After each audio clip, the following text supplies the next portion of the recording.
ভারতের সুবিধামতো সূচি তৈরি করেছে আইসিসি। ভারতীয় ক্রিকেটের সমালোচকেরা আইসিসিকে তো আর এমনি এমনি ইন্টারন্যাশনাল ক্রিকেট কাউন্সিলের পরিবর্তে ইন্ডিয়ান ক্রিকেট কাউন্সিল বলে ডাকে না। এবারের টি-20 বিশ্বকাপ যেন সমালোচকদের এই ডাককে আরও জোরালো ও যুক্তিসঙ্গত করে তুলেছে।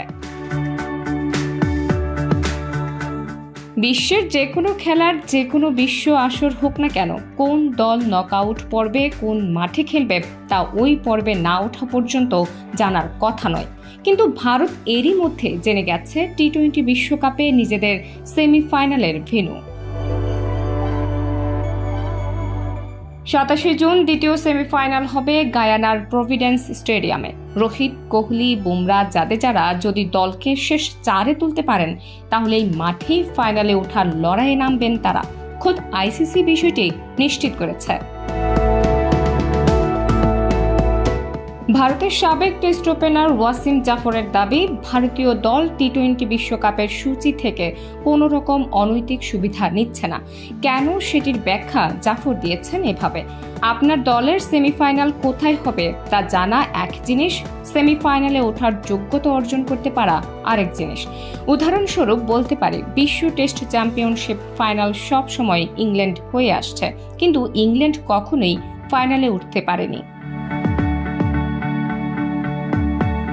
শুধু কি তাই, সুপার 8 পর্বের ভেন্যু তো ভারতের জানা। দ্বিতীয় পর্বে কোন দল কোন ভেন্যুতে খেলবে তা আগে নির্ভর করত গ্রুপের পর্বের অবস্থান অনুযায়ী, কিন্তু এবার গ্রুপ চ্যাম্পিয়ন হোক কিংবা রানার্স আপ, সুপার 8-এর ভেন্যু নির্ধারণ তা মুখ্য হবে না।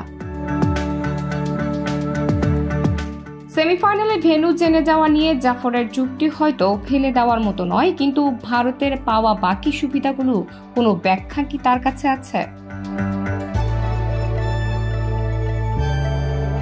তাছাড়া বৈশ্বিক আসরগুলোতে ভারতের অনৈতিক সুবিধা নেওয়ার ঘটনা তো নতুন কিছু নয়।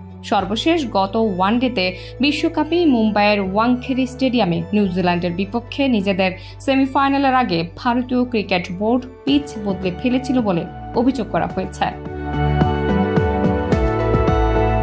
শুধু ভারত নয়, নিউ ইয়র্কে যে দলেরই ম্যাচ আছে সেই দলই ক্যান্ট্রিয়াক পার্কে অনুশীলন করছে। তবে ভারত ছাড়া আর কোনো দল এ নিয়ে কোনো ধরনের অভিযোগ করেনি। ভারতের গ্রুপ পর্বের ম্যাচগুলোর শুরু একই সময়ে। গ্রুপ পর্বে তো আরও বেশি সুবিধা করে দেওয়া হয়েছে দলটিকে। নিজেদের গ্রুপ থেকে শুধু ভারতেই টানা 3 ম্যাচ একই ভেন্যুতে খেলার সুযোগ পাচ্ছে। নাহার নিশি, প্রিয় দেশ।